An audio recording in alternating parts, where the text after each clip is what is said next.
کابل کې د 429 میلیونه افغانیو په لګښت د سرطاني ناروغیو روغتون جوړیږي. د لوړو زده کړو وزارت وایي د دغه وزارت له بودیجې د 429 میلیونه افغانیو په لګښت د سرطاني ناروغیو د تشخیص او درملنې 250 بستریز ملي مرکز د جوړولو کار پیل شو.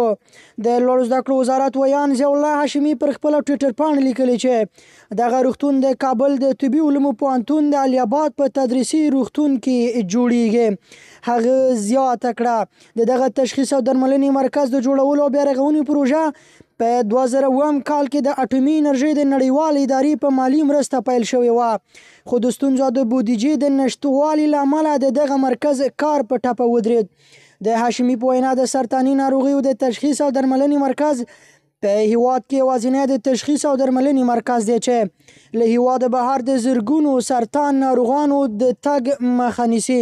نوموړی زیاتوي دغه روغتون به بهر ته د افغانانو له لوري د سرطان ناروغي درملنې لپاره د ډیرو لګښتونو مخه ونیسي.